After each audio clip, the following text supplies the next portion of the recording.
भारत में दो छात्र एक ही परीक्षा देते हैं, एक जैसी ही मेहनत करते हैं, लेकिन उनकी पूरी जिंदगी इस बात पर तय हो सकती है कि उनकी जाति क्या है। एक ऐसी चीज जिससे उन्होंने कभी नहीं चुना। चलिए आज इसी सिस्टम की परतें खोलकर देखते हैं। जरा सोचिए, ये कोई कहानी नहीं है, ये असलियत है। एक स्टूडेंट को देश के टॉप मेडिकल कॉलेज में सीट पाने के लिए 95% नंबर लाने पड़ते हैं, और वहीं दूसरा स्टूडेंट वही सीट 55% पर हासिल कर लेता है। ये आंकड़े भारत की जमीनी हकीकत को दिखाते हैं। तो सवाल सिर्फ ये नहीं है कि भला ऐसा कैसे मुमकिन है। बड़ा सवाल तो ये है कि इस व्यवस्था का असल मकसद क्या था और क्या आज ये अपने मकसद में कामयाब हो भी रही है। चलिए इन्हीं सवालों के जवाब ढूंढते हैं। हमने ये तो देख लिया कि आरक्षण में कुछ हैरान करने वाले अंतर हैं, पर सवाल ये है कि आखिर ये व्यवस्था आई कहां से, इसकी जरूरत ही क्यों पड़ी।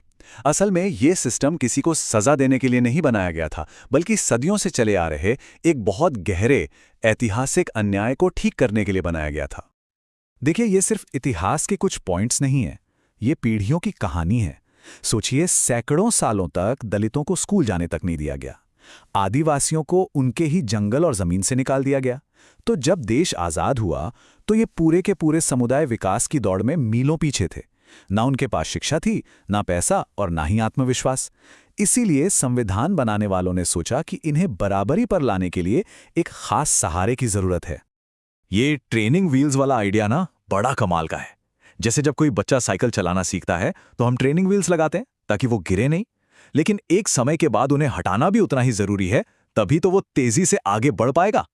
आरक्षण का इरादा भी ठीक यही था, एक टेम्परेरी सपोर्ट। पर मजे की बात यह है कि भारतीय राजनीति की साइकिल से ये पहिए कभी हटे ही नहीं। तो ठीक है, शुरुआत तो एक अच्छे इरादे से हुई थी, लेकिन इतने साल बीत गए, क्या आज भी यह सिस्टम वैसे ही काम कर रहा है जैसा सोचा गया था? अब बड़ा सवाल यह है कि आज की तारीख में इस व्यवस्था से असल में मदद मिल किसे रही है? अब देखिए, तर्क ये दिया जाता है कि आरक्षण का फायदा पीढ़ी दर पीढ़ी कुछ परिवारों में ही सिमट गया है। आज एससी एसटी समुदायों से आईएएस ऑफिसर हैं, जज हैं, बड़े बड़े नेता और करोड़पति भी हैं, जो कि एक बहुत अच्छी बात है। लेकिन आलोचकों का कहना है कि अब फायदा उन्हीं की अगली पीढ़ियों को मिल रहा है जो पहले से ही मजबूत हो चुके हैं, जबकि उन्हीं के समाज का एक बहुत बड़ा हिस्सा आज भी संघर्ष कर रहा है।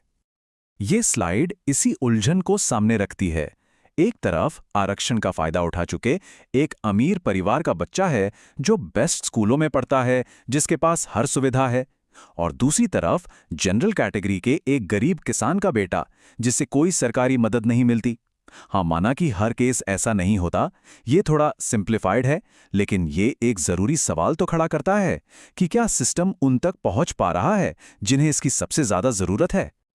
मतलब विडंबना देखिए, एक सिस्टम जो असमानता को मिटाने के लिए बना था, आलोचकों के हिसाब से वही आज एक नई तरह की असमानता पैदा कर रहा है। और इसी बहस के सेंटर में है ये एक लाइन। ये इस आइडिया को चैलेंज करती है कि पिछड़ेपन का सिर्फ एक ही पैमाना है, और वो है जाति। ये कहती है कि आज के भारत में आर्थिक हालात शायद एक ज्यादा बड़ी सच्चाई है, जिसे मौजूदा आरक्षण सिस्टम पूरी तरह से नजरअंदाज कर देता है।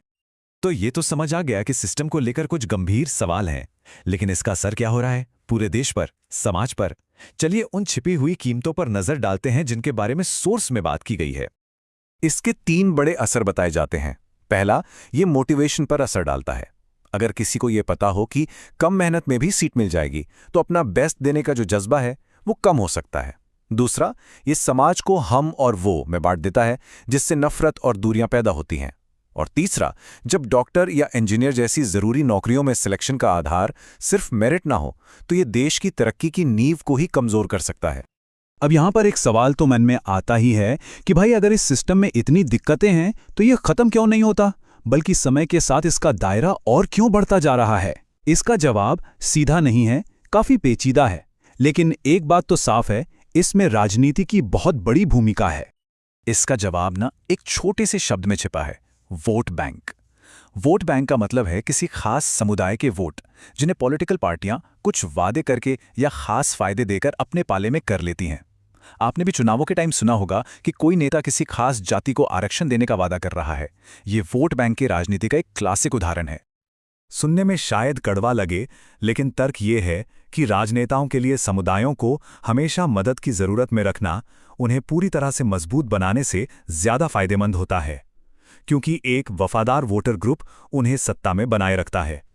और ये जाल ना एक साइकिल की तरह चलता रहता है। हर चुनाव में लिस्ट में नई जातियों को जोड़ने का दबाव बनता है, आरक्षण का परसेंटेज बढ़ाने के वादे होते हैं।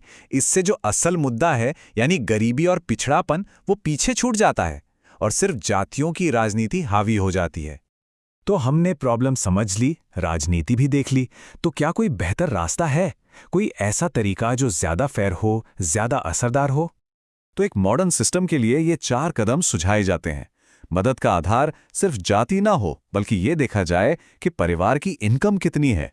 वो इंसान किसी पिछड़े गांव से आता है या शहर से, उसके माता पिता कितने पढ़े लिखे हैं। मतलब मदद का आधार हो असली जरूरत, ना कि सिर्फ जन्म। तो पूरा आइडिया ये है कि मदद उसको मिले जिसे सच में जरूरत है, ना कि उन्हें जो पहले से ही सफल हैं और जिनके बच्चे एक अच्छी जिंदगी जी रहे हैं। ये सपोर्ट डायनामिक होना चाहिए, मतलब जब जरूरत खत्म तो सपोर्ट भी खत्म। ये कोई विरासत में मिलने वाली जागीर नहीं होनी चाहिए। और आखिर में ये एक विचारोत्तेजक सवाल हमारे सामने खड़ा हो जाता है। एक ऐसी व्यवस्था जिसे भेदभाव हटाने के लिए बनाया गया था, वो खुद ही भेदभाव बन गई है। तो अब असली सवाल ये है, क्या हम एक ऐसी व्यवस्था बनाने के लिए तैयार हैं जो सच में सबके लिए बराबर हो और हर जरूरतमंद को आगे बढ़ने का मौका दे, चाहे वो किसी भी जाति या धर्म